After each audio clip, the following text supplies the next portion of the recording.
Okay. One question. Okay, both questions are pretty much attached. That's Okay. why I'm combining both the question. First question is regarding dual identity, as we talked about identity. But we carry two identities with us. Maybe when I'm working with my colleagues at my office, I carry a different identity. While I'm working, when I'm going out with my family or with my friends, then I'm carrying a different identity. And is it something related to our education system? It's the point where I'm coming to my second question. Because there is some concept like corporate masking and other thing, which our nowadays higher education system is teaching us. So how to maintain a single identity and apply both the same identity at both the place? Okay. That's a brilliant question, by the way. And it's a really, really good question. Okay. Now let me just tell you, I've got this program called Call of Destiny.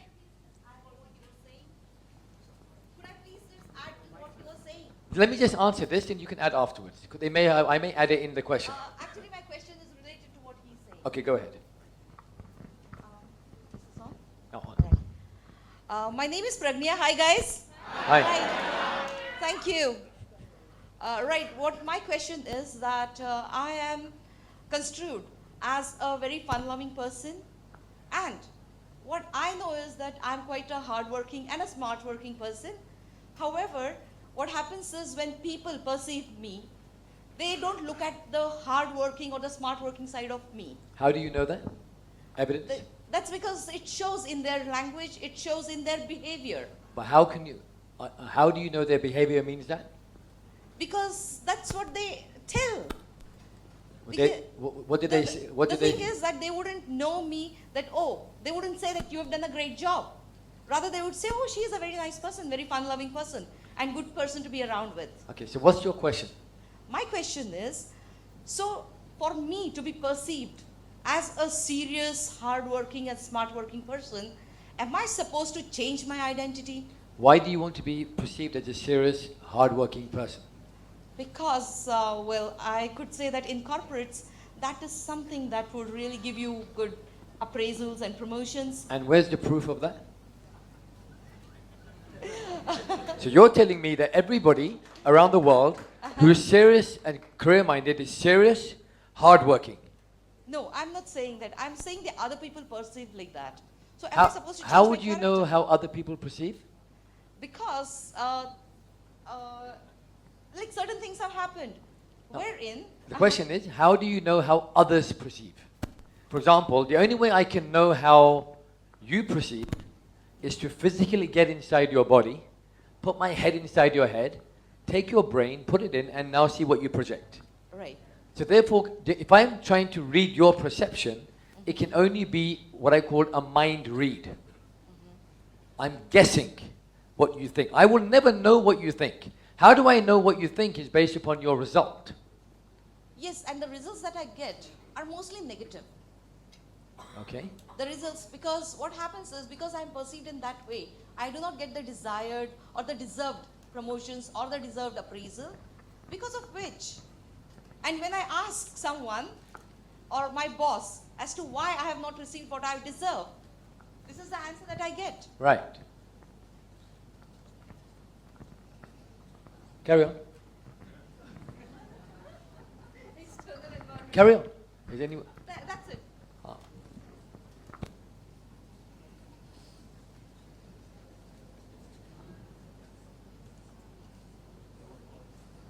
Hello. Can I don't know. I'm still carrying on right now. Yeah.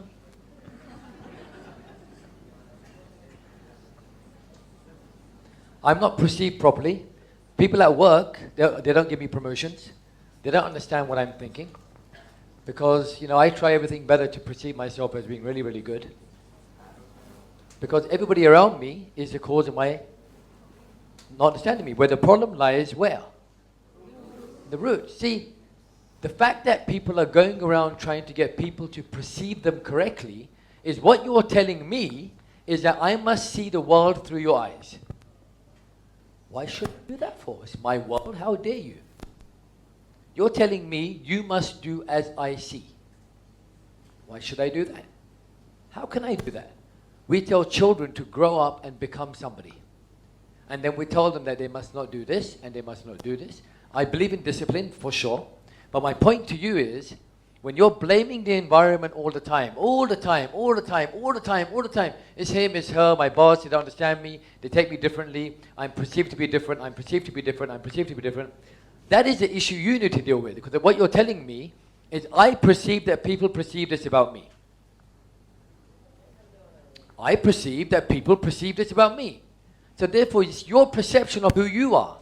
Because you will only see in others what others think about you, what is missing in you. If you tell me that people don't trust me, you don't believe you are trustworthy. If you don't believe that people see you as a serious person, you're probably not a serious person. You're probably a happy person. Which means that what you're telling me, when you say, I don't like this person doesn't like me because I'm like this, what you're telling me is what you don't like about yourself. So you can never get anyone to see your perception.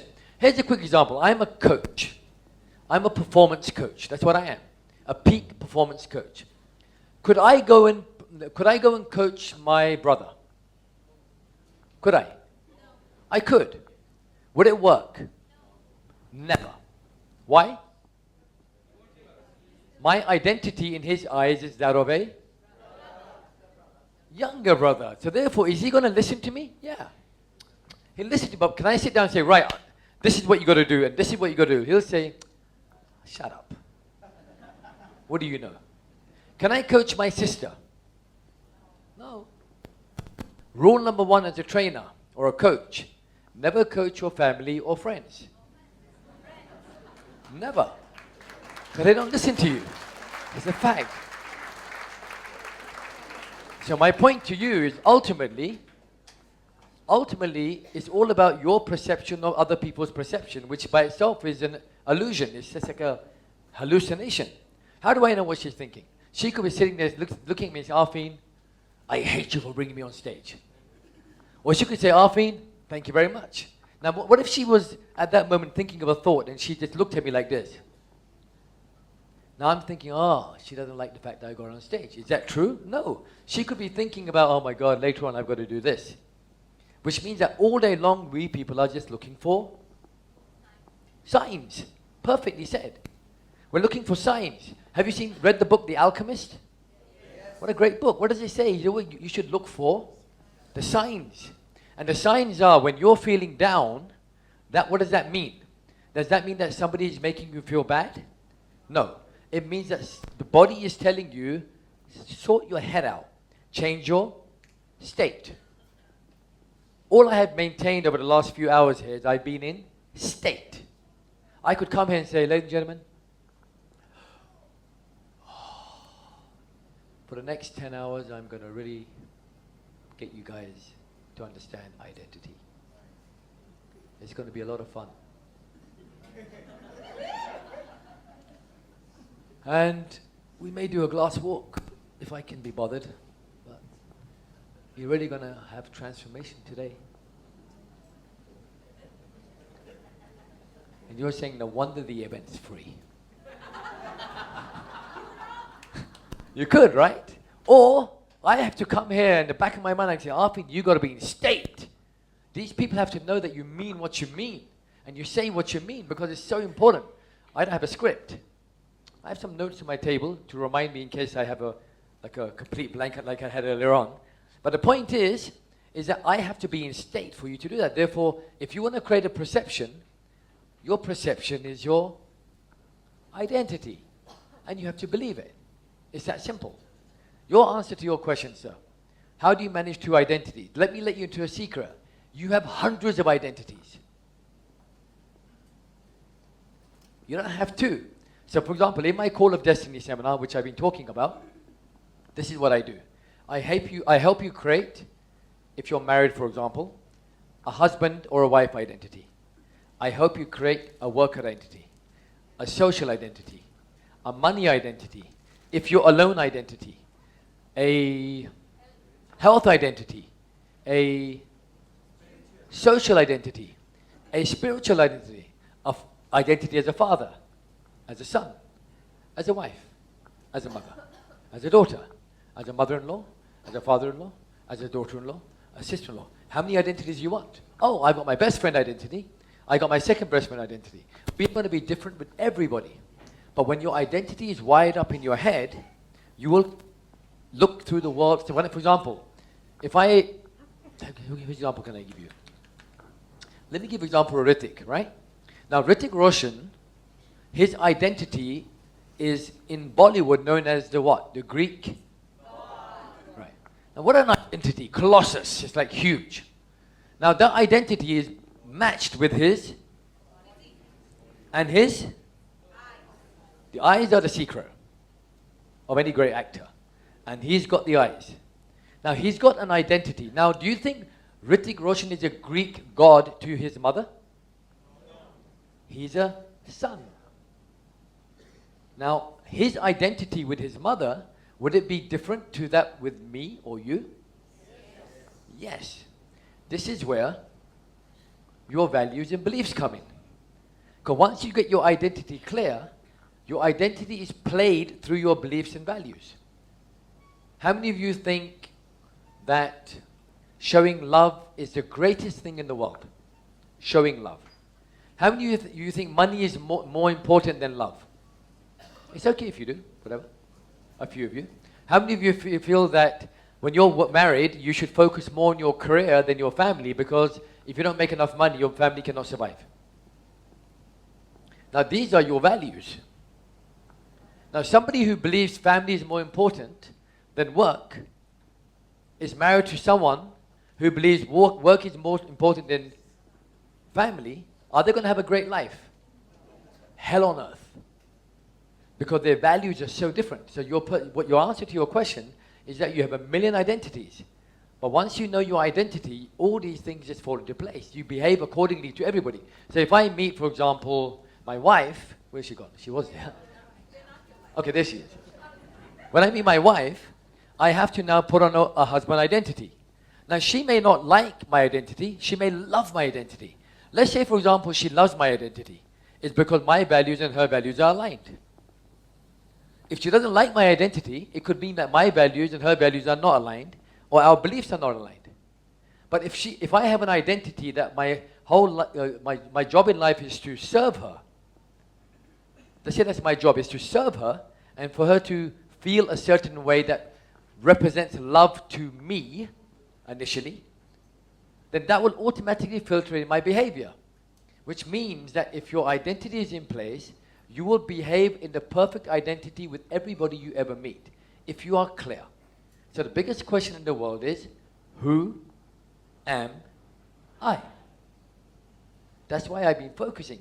Because who you are gives you, is a characteristic. I am strong. I am powerful. I'm loving. I'm harmonious. I'm wealthy. I'm famous. In detail. Which gives you a filter to look for, and then you will go with your beliefs and values, and you will create the life of your dreams. Am I angry? Yeah, hell yeah, I can get really angry. Do I complain and moan about life? Hell yeah, I do. Am I always positive? Ask my wife. Not at all. Do I stay negative? Absolutely not. Do I resolve issues? I know I do. Do I live with pain for long periods of time? No chance am I going to allow because one of my values, one of my beliefs is, pain is not gain. Pain is hell, and I don't want pain. So I'm saying to you that when you have multiple identities, if you are clear with your main identity, who am I, the rest of your identities will work through your values. How many of you know your values? How many of you know them in order? How do you know your values are in right order? What if someone has a value that they want an action and adventure in their life, and they're married to somebody who wants security? What? Can you imagine what kind of living nightmare that could be? You have someone that says, you know what? No, I think discipline is very important. And they're married to someone who doesn't give a damn about discipline. Can you imagine that? So the point I'm trying to say to you is that there's